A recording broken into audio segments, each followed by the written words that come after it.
Broadcasting live from the Business Radio X studio, it's time for the GNFCC 400 Insider. Connect, build, and grow with the Greater North Fulton Chamber of Commerce.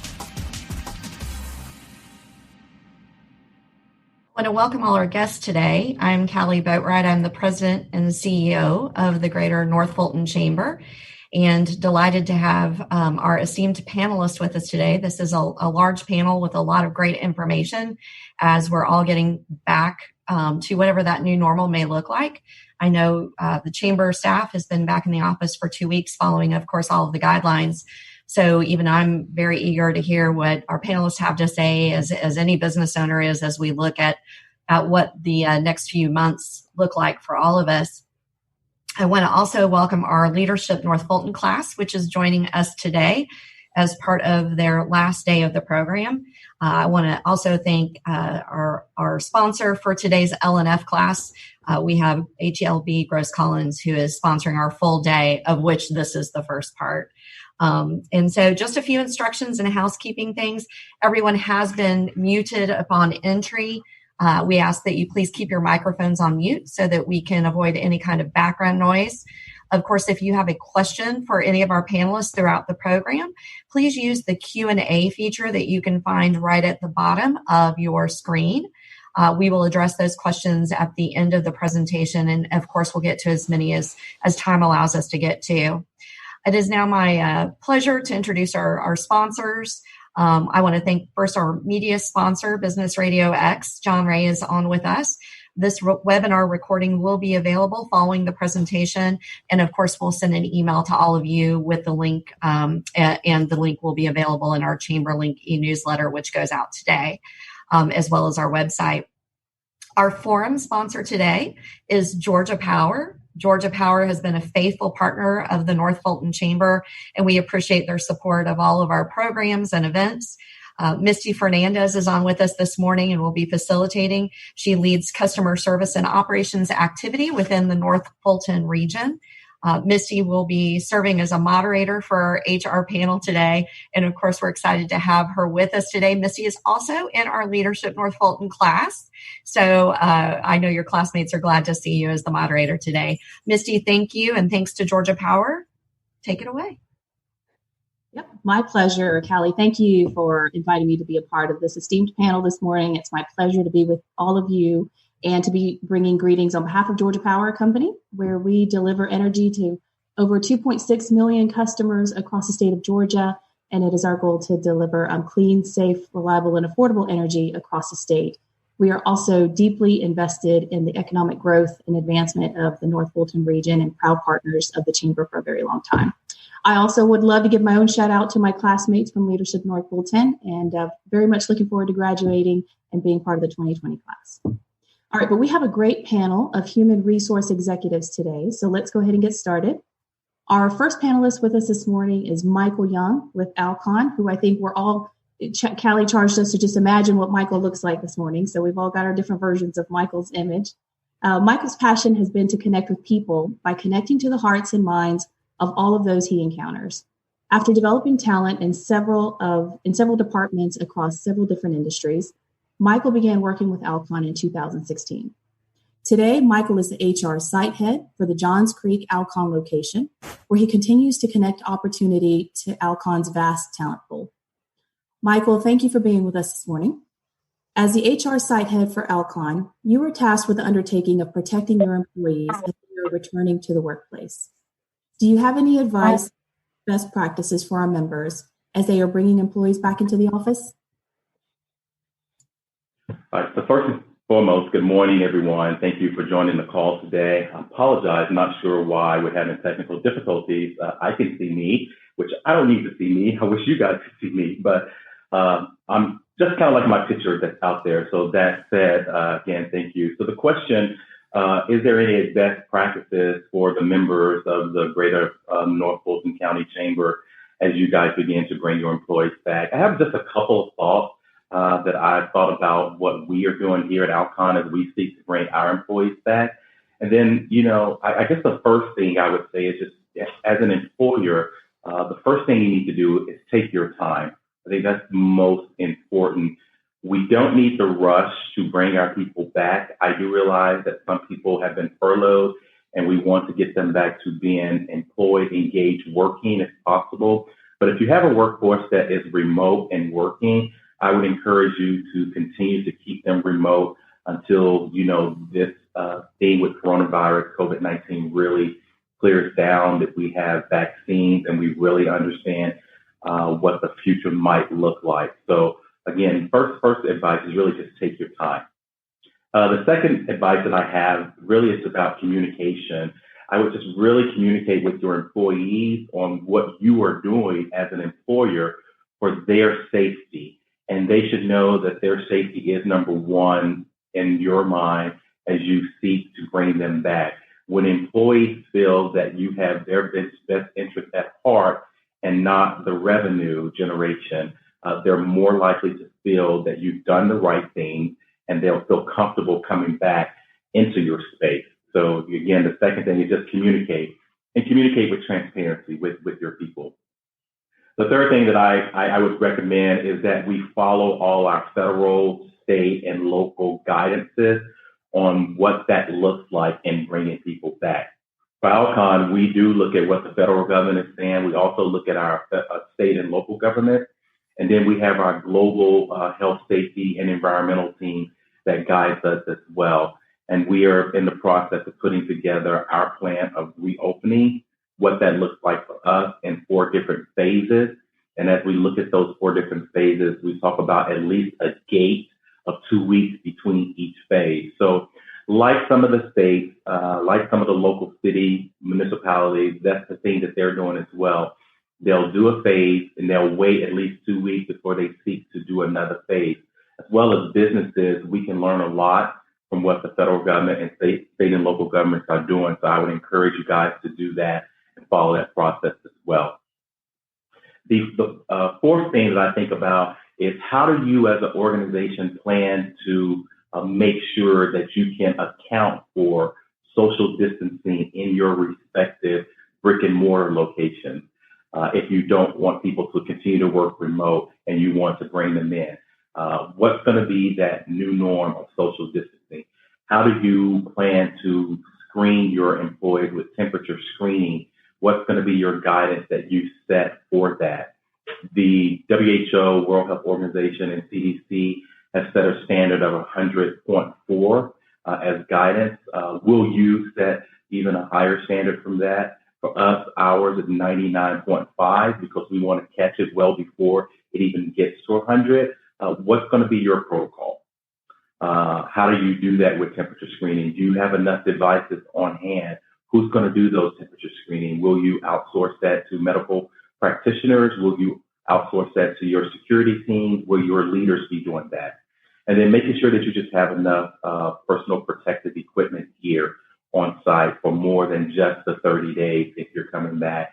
And all of that goes back to the first point. Take your time in doing this. Don't rush to bring people back and everything. So that, and how do you plan for contact tracing? If by chance, as you bring people back, someone later or now is found to have had COVID-19, how do you trace that to others that they've come in contact with so that you can notify them so that they can be tested or that they can self-quarantine for the required period of 14 days? And then the fifth thing that I put down here is after you've taken into consideration all of that, is just really reevaluate your plan and reevaluate it often. Have a team put together of key stakeholders that is with you as an HR practitioner or as a general manager or the site head, whoever you are. Don't let it be all your decision in what's happening. Put a team of highly qualified leaders with you, and you guys think about what this should look like, how it's going to work for your respective organization. And then you guys can reevaluate constantly. Are we doing the right thing? Is this the right time? What are the numbers looking like in the respective counties that we're in within a 60-mile radius, within a 100-mile radius? Are we ready to go? And then just overall think about what does your, quote, new normal look like? And are you saying that we're going back to normal, or are you saying we're going to go forward to normal? Because I don't think that we're going to have a quote back to normal. We might be looking at what is the new forward to normal and what that looks like and how we operate with each other. So those are my advice just on, things that you need to do, that you need to think about as you're seeking to bring your employees back. Great points, Michael. Anything from Alcon's perspective, any lessons learned so far in this process as you've developed your reentry plans, anything that you could share with the member businesses? I think the one thing that we have done well from a lesson learned is to be prepared. We are the vision care side of Alcon. We have a surgical side as well. And because a lot of our sister sites were going through this before the U.S., because most of our other manufacturing sites are in Asia, in Singapore, in Malaysia, and Batam, Indonesia, their respective countries were beginning to close down before the U.S. got hit really bad because they're Asian countries. We took their lead and, hey guys, what are you doing? What are your country officials telling you, your municipalities? What are you guys doing? And as they began to buy PPE, we in Johns Creek began to buy PPE before a lot of our sister sites here in the U.S. did. So I think that our site was well prepared with the pandemic to get out there, get on the forefront, work with our procurement department, work with our respective suppliers and vendors to get the things that we needed so that we were able to provide N95 masks as well as surgical masks to our associates. We began in-house because we have an R&D facility on our campus as well to create our own sanitizers so that we place those around all of our campuses so there's sufficient amount of what we do there. But those are some of, I think, great lessons learned that we took to heart, that we jumped on top of, and that we executed. But I will tell you the best thing that I think we've done is the second point that I talked about, and that is communicate, and communicate with transparency. I can't tell you in the beginning how many associates were frustrated. Why do we have to be at work when the government is saying we should shelter in place, that we should social distance, and then just explain to them why we were essential business, helping them to understand that you work in a sanitized environment prior to COVID-19 and the extra measures that we've taken since COVID-19 to assure your safety as paramount number one, like we've always had safety as key, just explain that to them. We've created different means of communication, whether that's via email, whether that's via video messaging that we've done, posting on Yammer and things like that. We've been very scripted as well as transparent to our associates on what we're doing, why we're doing, and the impact to them. And then just lastly, best practice, even if you do all that, there are people that are still afraid to come in.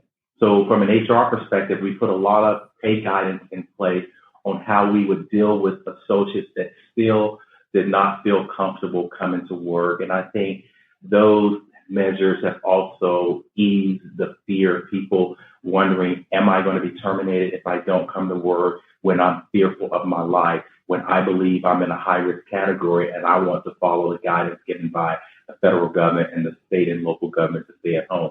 What is my employer going to do? So we've not penalized our employees for that, and we've allowed them to make that conscious decision for themselves if they can or cannot work. And if they can't work, instead of penalizing them with attendance occurrences, we just say you can take the time paid or take the time unpaid until you feel comfortable returning to the office. Very good points, Michael. I couldn't agree with you more about communication probably being our most precious commodity during a crisis. So thank you for those points. I'm going to switch over to Custom Human Resource Solutions. I'd love to introduce Julie Smith. Custom Human Resource Solutions provides HR strategy and practitioner services to small and medium-sized businesses. Julie is the president and CEO of Custom Human Resource Solutions and has been practicing HR for more than 30 years.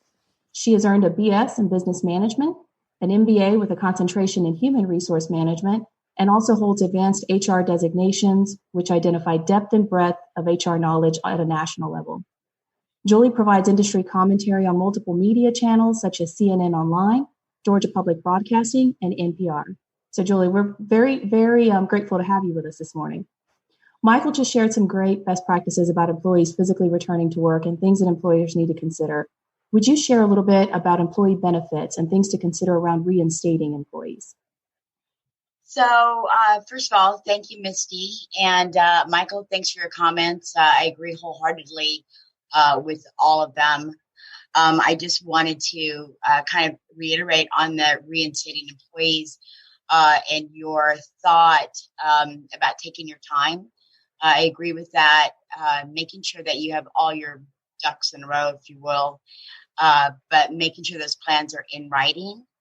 That you're putting a comprehensive plan, not just what you're doing as an employer for PPE and your employees' protection, but are there any operational changes that are occurring? We have a client that owns a series of health clubs, and we've just put together, very comprehensive plan of now what happens when somebody comes in or a member wants a tour, how the tours are going to be handled, equipment that's engaged, equipment that's not engaged, cleaning procedures, and then providing training to your employees, no matter how many you have, on what this plan is, and then holding them accountable as you go forward to following the new normal, as it's been so often put.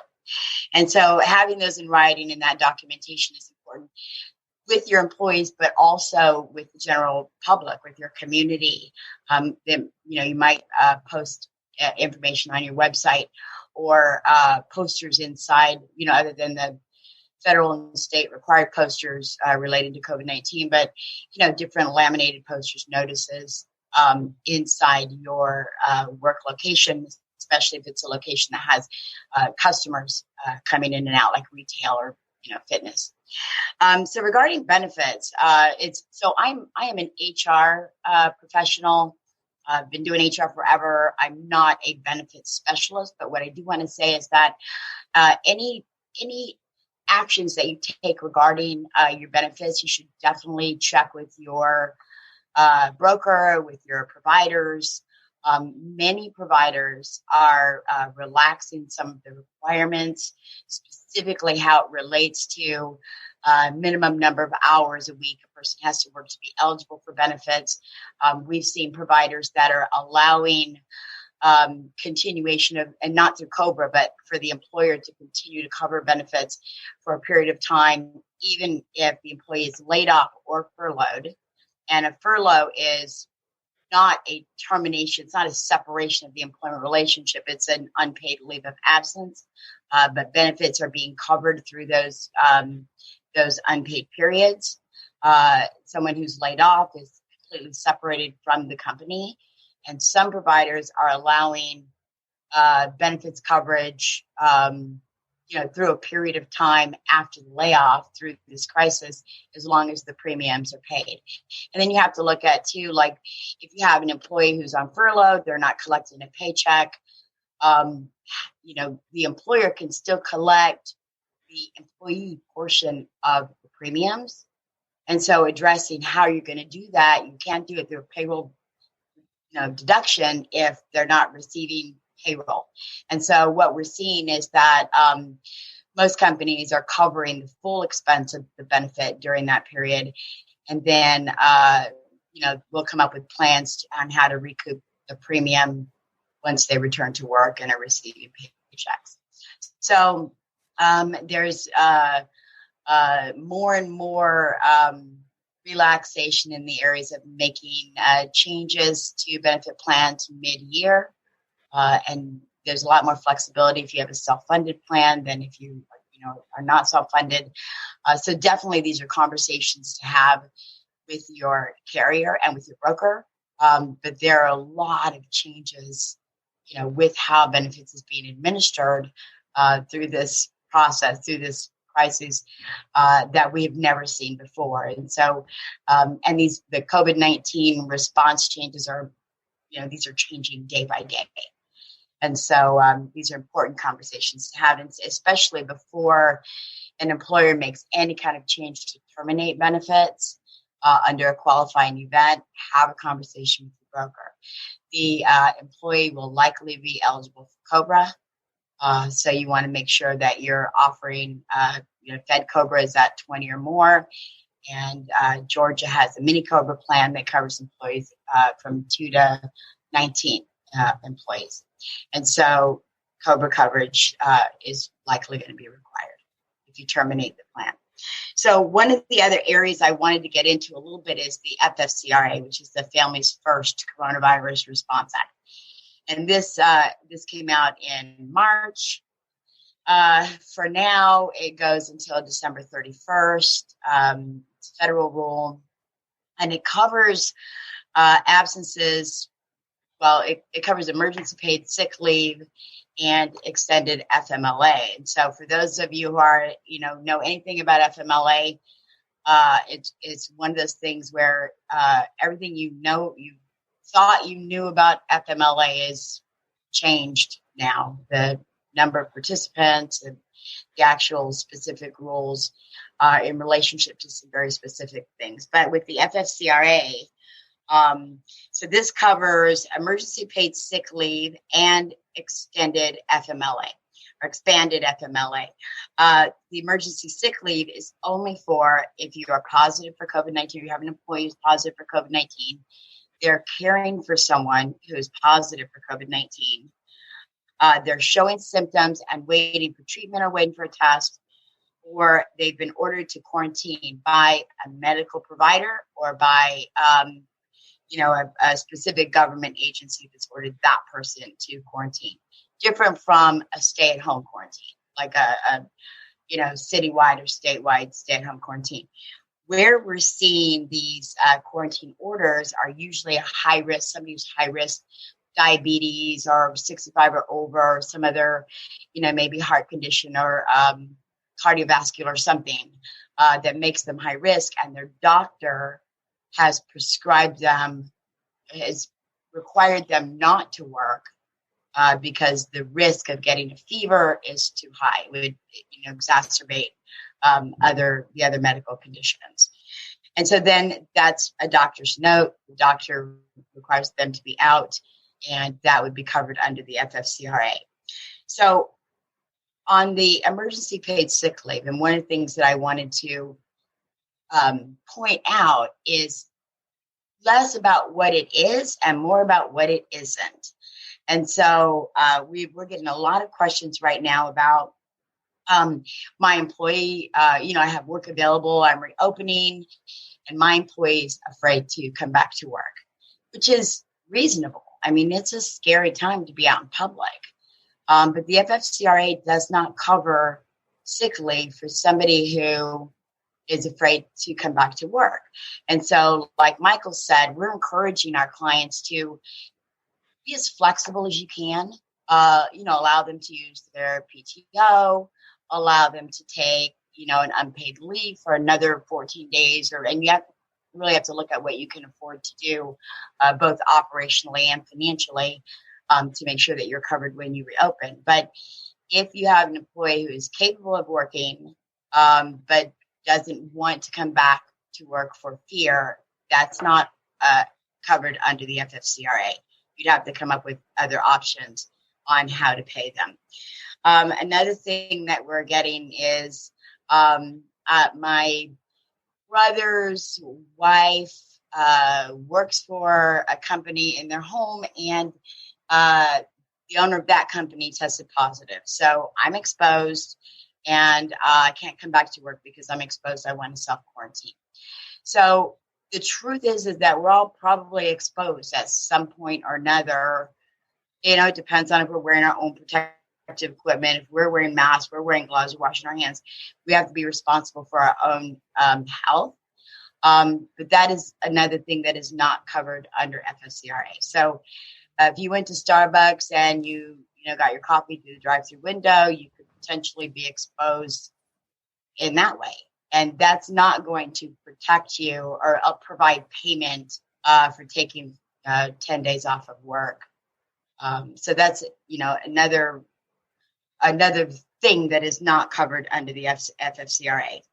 So the one thing that I don't know that many people know is that if you furlough an employee, which again is the unpaid leave, they're not receiving pay, but they're not separated from the company.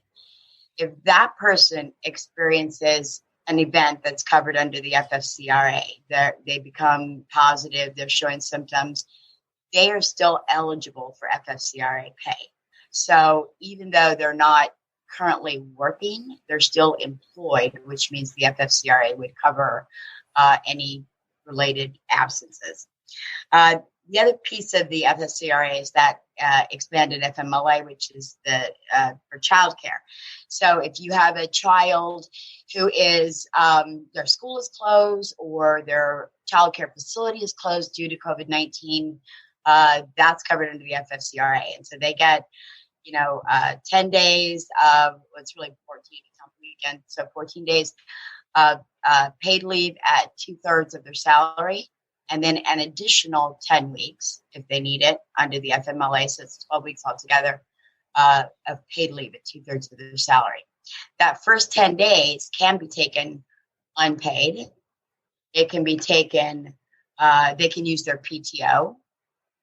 They can choose to use the emergency paid sick leave portion of the FFCRA or a combination. Like I want to use 5 days of the FFCRA emergency paid sick leave, and I want to take the other 5 days of PTO. So the employee has the choice on how they want to handle those first 10 days.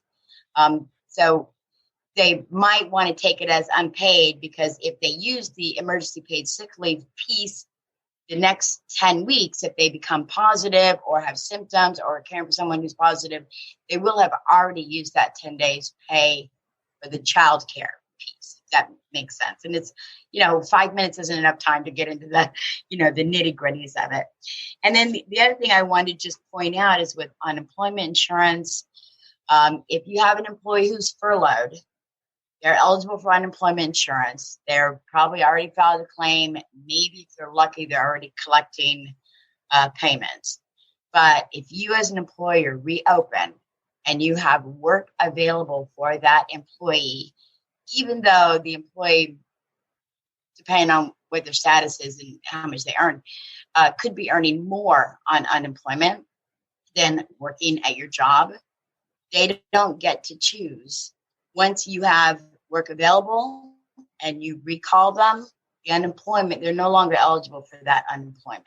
So they can't choose I'm not going to come back to work right now because I'm getting that extra $600 for another couple months. So I'd rather do that. So they don't have the choice. The unemployment ends at the point that gainful employment is available. So those are really kind of the, just a nutshell, a summary, 30,000-foot view of, some of the things that we're seeing small businesses deal with. And let's see. I think I'm just looking at my notes. So I don't have anything else on that topic, but I wanted to thank everyone for listening, and Misty, I'll pass the baton back to you. No, absolutely, Julie. Thank you. You covered that very well, especially considering how complicated and delicate it is to sort of balance what all the rules are out there and how to bring employees back to work, but still keep their care, front of mind. So there's a lot to be thought of there. Thank you for sharing that. All right, let's switch over a little and talk about working in the new virtual environment. So Jim Chichansky is with us. Jim is the founder, president, and CEO of Flex HR Inc. Jim's experience includes operational HR management in 32 countries. He has merged or transitioned well over 350 companies and has served and continues to serve on several boards. He was an inside board member for 17 companies, and he's an angel investor of several Atlanta startup firms. Jim, thanks for being with us this morning. As companies are getting back to work, they may be looking to hire new employees. Can you give us some advice on what virtual recruitment, virtual interviewing, making an offer, and even what virtual onboarding looks like in the new normal?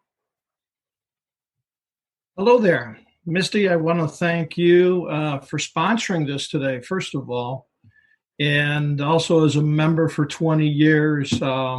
I probably speak for all the members. Thank you, Georgia Power, for continuing supporting the chamber so well. Appreciate that. In the last 2 months, you bet. In the last 2 months, we have talked about furloughs, and we trained owners what the word furlough meant and what partial furlough was, and also the greater and tougher one, what layoffs are. Some owners took a lot of opportunity here to lay off people that maybe were not the right fit in their organization, or they had poor performance, or gee, I could do without this position because the next person I really would want to hire instead of an admin is an accounting manager or something like that. So they were making those type of decisions. And then what happens about a month later, after the Family First Act came through and we got used to that, all of a sudden the PPP loan program came about. And we all went out and got these loans. And lo and behold, we now have to bring people back to work to get that loan forgiven. And you have to meet some of that criteria, like 75% of the loan has to be in payroll expenses. So as we started calculating a lot of these, it's like we have to bring people back. But, oh my gosh, I'm not going to be able to get my loan forgiven. I have to go hire new people to fill those laid off people or the people that left the organization that I now need to meet and fit that loan forgiveness. So believe it, even though we're laying off people, we are hiring, especially in the last couple of weeks. I have seen a lot of new hiring. This is a perfect time to get new blood in your organization if you were going to be recruiting. People are out of work, they see opportunity, and if you could hire them right away and they know they may be laid off for another 2 or 3 months, they want the greener side of the fence and they will go and listen. So this is a great time to do recruiting, even though we are laying off people at the same time. There's a couple of molehills to get over in what we now call virtual recruiting, because most of us are at home, working from home, not at the office. And recruiting usually starts in the same way in virtual situations, because the first thing you do is post positions. You post them on your company websites. You post them on all the boards from every source that you normally did post before. And then you also usually do a phone interview as the first leg in the interview process. So you're going to still do those processes. What then starts to be a little different is you just don't invite that person in the office for that face-to-face interview. So you're going to have to do that virtual. And we're using Zoom, FaceTime, Teams, and all other kind of products like that. I would say instead of Zoom, actually FaceTime is the most popular in doing one-on-one interviews. It's simple. Everybody has a cell phone. Everybody's hooked to FaceTime. It can be done in seconds, and they're on, and they get to see each other and get comfortable with each other. So that's really still the best form. Now, what happens when it's time to say, well, we used to say, well, come on in. We'd like to meet you, and we would like you to meet everybody else. So there's where we get into a little bit of I'm not going to say a problem, it's an opportunity, isn't it? Because what happens? We're seeing it already. As we're working from home and we try to call one of our coworkers, what happens? You hardly get them. They're on the phone talking. So now you have to leave messages, emails, chats, whatever type of product you're using to talk to your coworkers. And then by the time they get back to you, by the time you get back to the candidate, we're talking possibly several days, at least several hours. And I know when you have a hot candidate, you want to pursue them. And then what happens? You need 3 or 4 people to interview this person. Number one, why are you doing that? You do it when you bring the person in. you still want to do it when you're virtually doing it. And the reasons are that don't think of it only as you are interviewing that individual, and if I want them, I have them. You got to remember, this is a mutual engagement. That candidate wants to come work for you and your company as well. And there's where I'm seeing a little bit of a loss in communication. So you're going to have to work a little harder at informing your coworkers that are going to do these single interviews with that candidate. Give them tasks and responsibilities as to how you talk up the company and communicate how the company runs. What is the culture of the company? I have seen some situations where we get on a webinar and we share our screens and we show them some products that we use in that company and other forms and documents that you would normally just show people in a face-to-face interview. So that's another good device to use in this virtual communications area with the candidates. You know, that employee, that candidate, should I say, has to feel good about that company. They're not walking into the office and seeing the lobby and seeing the work areas of the people. So another thing we're doing is doing some videos of inside the building. And you want to capture the fun spots too, like the break areas. If you give free snacks or soda or coffee to the employees, make sure you video that kind of stuff so that that candidate could see some of that reality that they can't see when they're on site.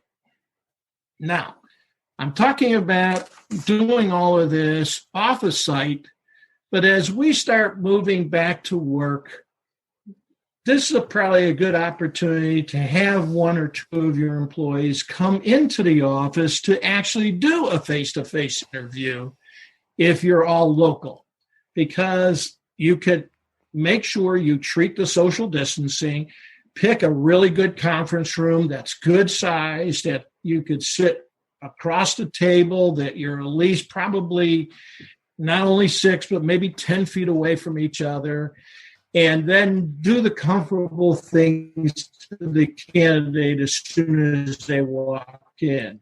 Let's be mindful of social distancing. I'm not going to shake your hand, which I would normally do, but welcome to XYZ company, and you take the initiative to make sure that you keep them comfortable instead of having that candidate say, gee, should I shake their hand or not? Or are they going to ask me to? And things like that. So make them comfortable as they walk into your office to try to bring the people in. Yes, they're not going to see the whole office used. They're not going to see people walking around, but they're at least going to see those few people that they're going to mingle with the most, and those that they're going to work with the most. Those are the people you select to bring in to have them interviewed together. So those are some ideas about that, how to do virtual interviewing. And then the offer, I don't think we changed too much, because I would say 9 out of 10 times we call the candidate anyway and say, we would like to offer you a job. You have the offer letter prepared. You get a little verbal saying, yes, I'm willing, I like the opportunity, and I like the offer. Okay, we're going to send you the offer letter now. Please sign it, send it back to us. There's where we get a little more into the virtual world of saying, are you set up electronically to onboard people? My outsourcing division in my firm, we've been virtual onboarding people for 20 years in all 50 states. So it's nothing new. It might be new to some of the larger companies that, on day one, you come in, your orientation, you fill out all your paperwork. Well, okay, so that doesn't exist today. We need to do little different things. If you do background checks, if you do blood tests, so those could be done very virtual today. Most systems could be sent to the employee's cell phone. They could sign the consent right on the cell phone, and they don't even need a computer to do that. So if they're stuck at home and their company computer is at the office and their kids are online training and school and all that at home, excuse me, then you just use your phone and accept that. Same thing with offer letters today. Electronic signature type of electronics are available. That technology is easy. It's very economical if you don't have it, so they can go sign those forms and get them into you really quick. So people are used to it, but here is the one thing in virtual onboarding that I want you to remember. And that is, don't act too much like a machine, like somebody that can't talk to somebody. Don't make it that virtual. If you send them a packet of information to sign via email or an electronic link, call them up. Say, welcome. I just sent you this link. Let me go through what you're going to experience. You're going to go through these forms, that form, that form. Let me go through some of your benefits, da-da-da-da-da. So do that communication. Make them feel good. Don't let them think that, well, I didn't see anybody. I saw one or two people via video. I haven't seen the office. Now I got this offer. Now I got to fill out all this paperwork. I'm not talking to anybody. I'm not getting a warm and fuzzy. They may pull away from the job offer. So, as I think we call it in the recruiting industry, keep them warm. Make them excited about coming. You have to show that excitement as well, and you have to do it by a phone call, not just an email. Make them feel warm. And as you onboard the person, one of the things that is very, very tough to do in the virtual world of starting people, and I've had a lot of clients that started people, and it's like, oh, by the way, you're going to have to work from home probably for the first month or two. And here's a new employee sitting at home, and like, now what do I do? So you're going to need to plan in that onboarding experience for that new candidate that's becoming an employee, how you're going to manage them at home. Here is your day one look. We are then going to do this type of training. We're going to get you this equipment via mail, or we're going to have you stop by the office, pick up this package of your tools, and then you go work from home. Whatever it is. But again, continually make them feel comfortable about coming to the company and how they're going to get started in this virtual world and life we're living in, and we're probably going to live in for several more months. Thank you. Yeah, great points, Jim. I love the theme that we're seeing among all the panelists about keeping connected to the human side of the people that we're working with. And I think we're finding that through this crisis, many of us are being more intentional about what that connectivity looks like. Even though we're having to leverage technology, I think many of us in our professional and personal lives are still looking for ways to stay connected as humans.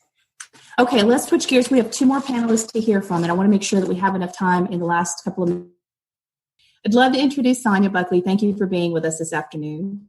Sonia is a staffing industry professional with over 20 years of experience in the Atlanta market. She brings a wealth of knowledge in talent acquisition, leadership development, human resources, retention strategies, and building a best place to work culture. Sonia has a proven track record in professional recruitment, management, leadership development, and succession planning. Sonia, thanks for being with us. Due to our current circumstances, and as we are moving forward into recovery, remote work options, remote work options will be a topic that's going to be on the forefront for many of our member businesses. Can you talk about what it means to lead virtually and the challenges that employees are going to face as we go into this new virtual working, or as we continue in the virtual working environment? Hey, thank you, Misty, and good morning, everybody. I really appreciate the opportunity to be able to spend time with you this morning. I think the reality for most of us, or not all of us, is that we will have to provide some sort of remote work options for our employees.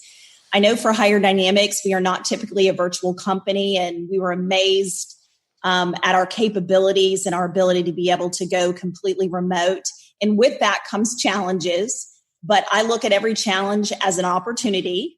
And so I think that this COVID experience, I think, is creating a lot of opportunities for organizations to be able to provide additional options for our employees. And our ability to be able to respond to the needs of the workforce moving forward is really going to be critical to all of our, company's success.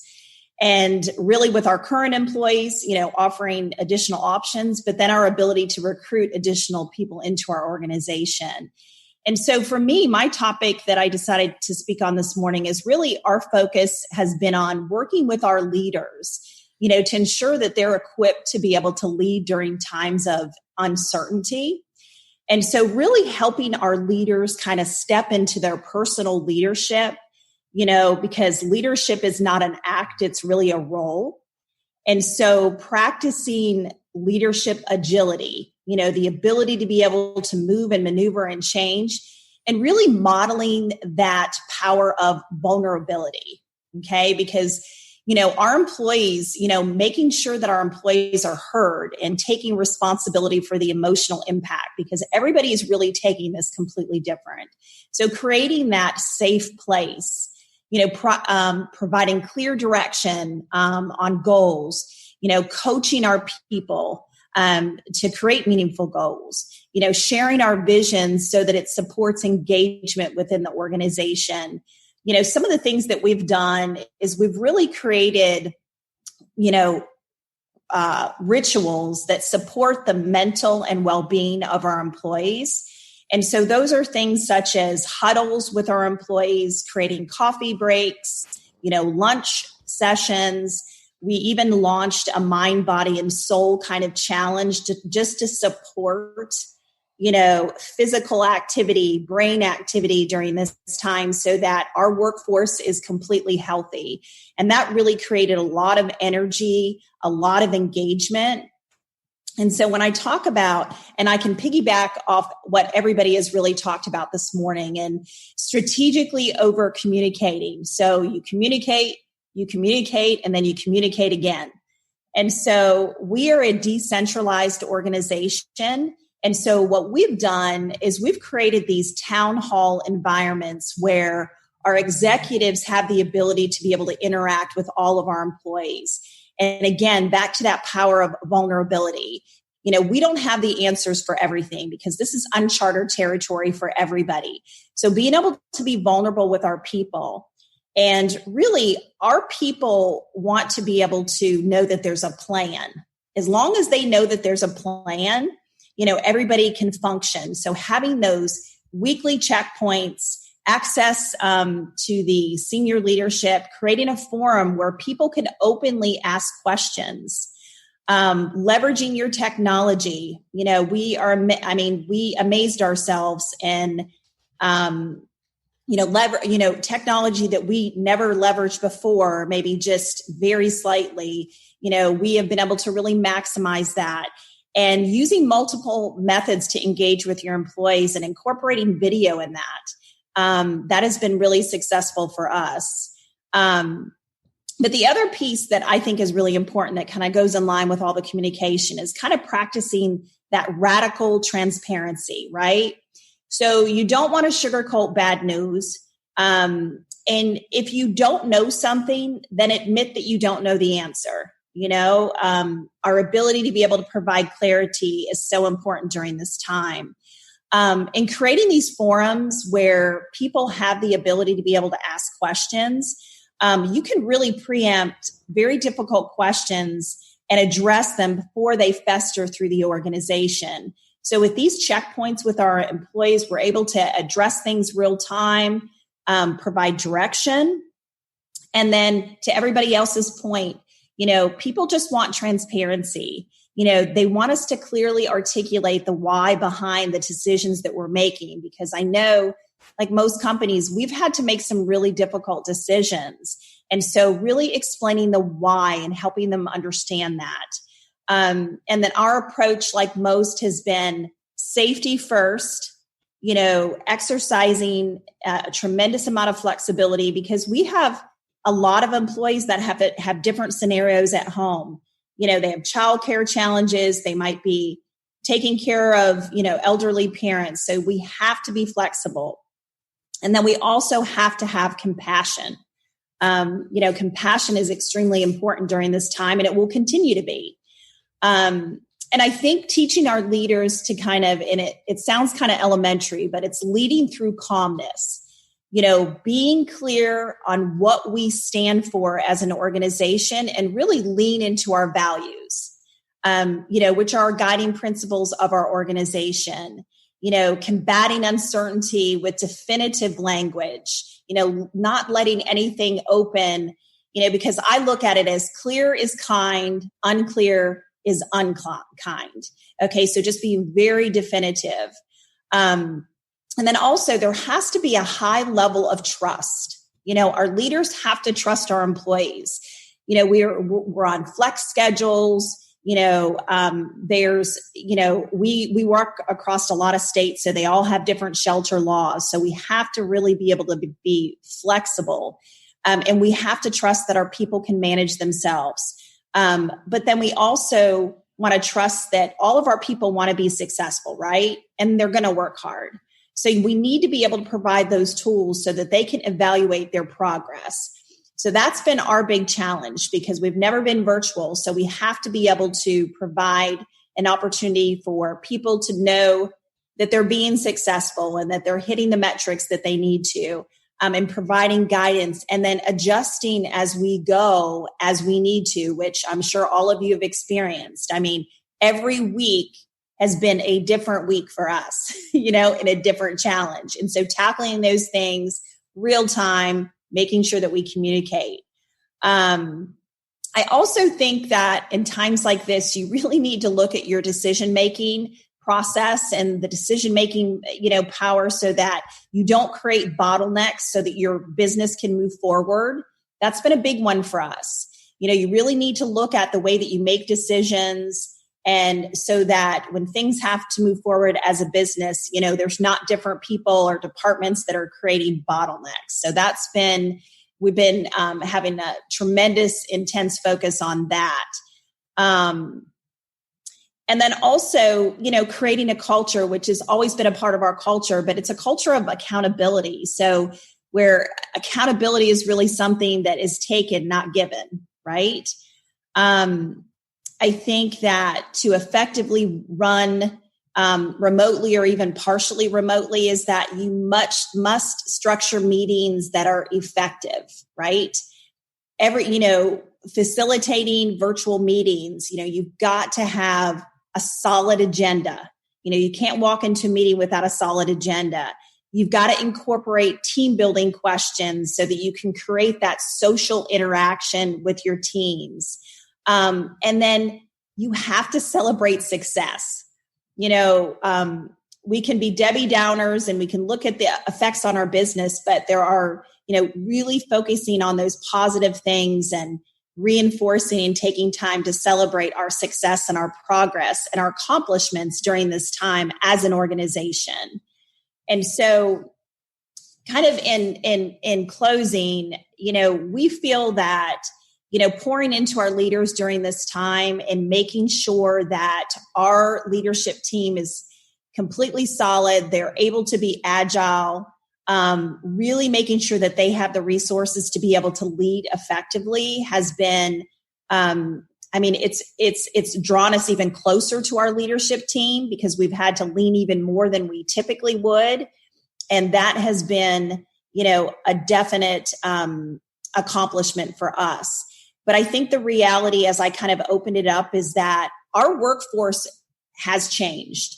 And so even in this short period of time, even with our recruiting, people are going to want remote work options. So my just challenge to everybody is that you've got to be able to provide the criteria, lay that out very definitively as far as what those remote work kind of policies are. And so that's kind of where our focus has been. Very insightful. Thank you, Sonia. I loved your pieces. I read somewhere recently that the best way to combat fear is through trust, right? You can't fight fear with facts. You have to fight it through trust. And so what I loved about several pieces of your advice is it helps leaders think about how to continue building a culture of trust and hope. Yes. Thank you for that. All right. I know we're running very short on time, but Mark, thank you for hanging in there with us. If we can have just a few more minutes of everyone's time today, we'd love for you to be able to hear from Mark with Verizon. Mark Bryan is a director in field and segment marketing with Verizon Business Group for Verizon, the largest wireless provider with the nation's largest 4G LTE network. In his role, Bryan is responsible for marketing activities supporting the $12 billion business markets organization. During his 14 years with Verizon, Mark has held positions in the company's indirect sales, business sales, marketing channels, as well as its business transformation organization. So, Mark, I know we have just a few minutes left, but we'd really love to hear from you as a leader of sales team. Collaboration and communication is key to success. How are you keeping your sales team focused, engaged, and working during these challenging times? And do you have any of your sales strategy suggestions that you can share with our business members? Yeah, Misty. Hey, first of all, thanks for having me. Sonia stole a lot of my thunder when it comes to being very candid with your employees, upfront with your employees. And you really can't do that unless you have that relationship and they know that you care. So, Sonia, thanks for that. I thought that was very insightful. Listen, I think to be additive here, we moved 95% of our employees to a work from home environment fairly quickly. And it took a cross-collaborative effort with human resources, sales, marketing, and operations to be able to do so. So I think first and foremost, from a sales perspective, making sure that sales is not doing things in a vacuum and that they're engaging human resources, marketing, and operations to be able to set the path forward and chart the path forward. Our sales teams right now, outside of our retail sales environment, which has been largely scaled down, they're all remote, right? So they're having to engage with their customers in a different way. And it's sometimes it's video, sometimes it's phone calls, but we're trying to be as respectful as we can be as we engage with those customers around not just our employee safety, but the customer safety as well. So a lot of work has gone on there with regards to collaboration tools. So many of you saw we just purchased Blue Jeans, which is a competitor of Zoom, but there's many tools that are out there to be able to collaborate. And we know moving forward, our customers and our employees are going to have to rely on those collaboration tools more than ever. I touched on the interlock between sales and marketing, but something that Sonia mentioned is being very clear communication-wise on what the strategy is. A lot of our sales folks are very scared around what's going to happen to their job long-term. And you reassure to some extent, but you're also very factual in what that situation may look like, right? We all know the future of retail is going to look very different. We're trying to chart the path forward and be innovators in that space. And we're bringing our employees and our sales folks along for that ride and taking their feedback and being very candid with them, being very candid with what we're trying to accomplish, right? I think first and foremost, too, is have fun. We have our video calls and we have folks that bring their dogs into the picture or to the video. They're dressing up in funny outfits, but it's just making as much light of the situation as you possibly can to keep it fun. And we're doing the same thing with our customers, right? So it's less of a sales technique from a sales standpoint. And it's more around, hey, we're here and we're ready to help you. And keeping that as our foundational framework for which we interact with our customers moving forward has been a big key for us, right? So we're not in the old sales world where it's a pricing and promo game. It's more around, hey, what do you need from us to be able to help you in these tough times, right? I think the other piece too, internally, is that sharing that your humanity is an asset, right? So if the dog is barking or something crazy happens on screen, we all have our stories, that we're having some fun with it. And we're making sure that we're not being stringent around professionalism in some of these tough times. Is there a place for that? Of course. But we're not being too stringent there. And then making sure that we have virtual volunteer opportunities for all of our sales folks and all of our employees. We all have goals within our individual teams on the number of volunteer hours that we want to log. That ranges from writing letters to folks in nursing homes. By the way, there's conduits to get all of this done. There's other organizations that we partner with to do so. Carry the load, the walk. We had all of our employees, if you so chose, that you could go out and do the carry the load walk. So we have hundreds of volunteer opportunities that we take advantage of virtually. And then the staying connected and the cadence of communication is extremely important. I have an end of day call with my entire marketing organization. Sometimes it's a personal and professional check-in. Other times it's, hey, we have to get down to business and get some things answered, but we stick to that cadence of calls so people have expectations around when that communication is going to take place so they have a forum to voice concerns. And we're just very open, and hey, if you have something going on, share it with us. We're a family. We spend a ton of time together. Let's make sure that we're helping each other out and we have each other's back during these tough times. And the same thing with our customers as well, right? So we're staying connected with them. We're offering some of the services that we have internally that we have purchased through partners, extending those out to some of our customers. We issued $7.5 million in grants to help small businesses out during this tough time, and that's through a partnership with LISC. We're working with business.com, a lot of many different organizations that we're partnering with. And it's more important now than ever to make sure we're reaching out outside of the umbrella of the Verizon or the Verizon umbrella to make sure we're partnering with other organizations to bring value for our employees and for our customers. Very good insights, Mark. Thank you for your leadership, but also for the investment on behalf of your company into our communities. That's incredible. I wasn't aware that Verizon was doing so much. So thank you for sharing that. All right, I know we're out of time, but Stacy, do we have time for one or two questions, or give us guidance on how we should handle it at this point? Hey, thanks, Misty. Yeah, so actually several of our attendees have asked questions and our panelists have been right on that. So one of the questions that I know was directed at Michael at Alcon, and it's a lot about keeping your employees engaged and what that looks like. Can you speak a little bit to that and how Alcon is keeping the team together? Wait, you're on mute. Try again.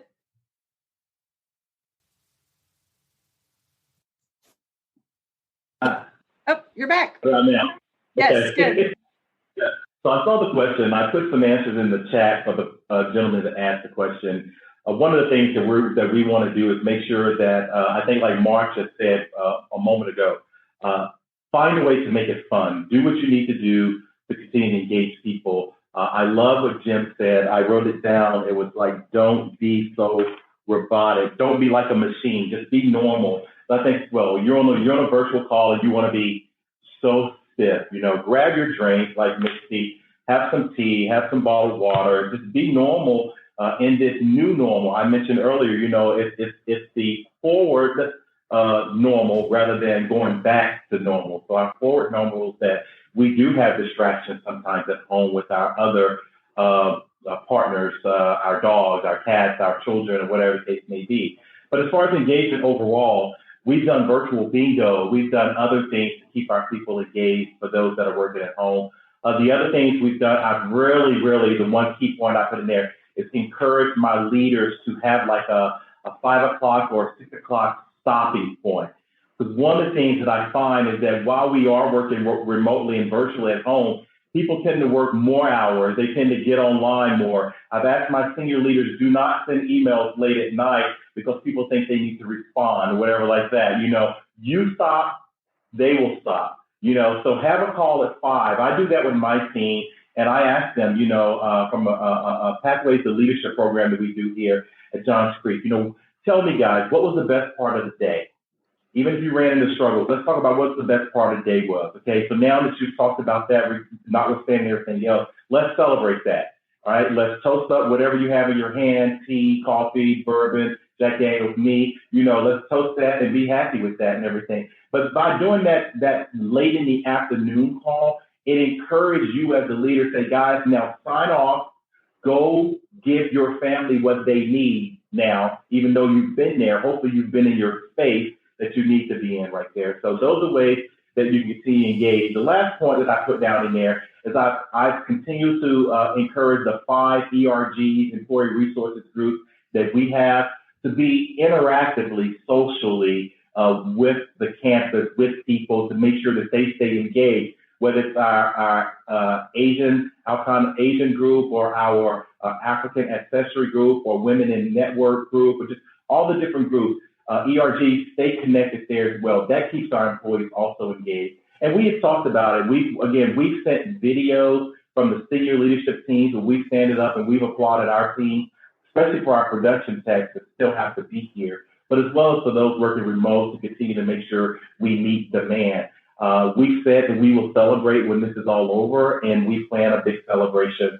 We look forward to planning that celebration once we are able to do that. But those are my thoughts on how you continue to engage associates, how you make sure that you end the day for those that are working remotely timely, so that they can now turn their focus to their families and things of that nature. Thanks, Michael. I know I appreciate all the panelists. I can see that everybody has some of the general ideas the same of be clear and communicate with your teams, and give everybody a little bit of grace during this period as dogs are barking and kids are running around. That makes us human and normal. So I appreciate all of your comments on that. Callie, you have a few last words? I do. I guess foremost, thank you to all of our panelists. Y'all have been absolutely wonderful. I've got my notes going over here, and so always good. Even if we think we're doing all the right things, to be reminded of the personal things and the things that do make us human, as Stacey mentioned. So I really want to thank you all. You guys have been a great resource to all of us. Also want to thank our moderator, Misty Fernandez. Misty, thank you and Georgia Power for today's program and sponsorship. And we just really appreciate you did a fabulous job facilitating this. So thank you.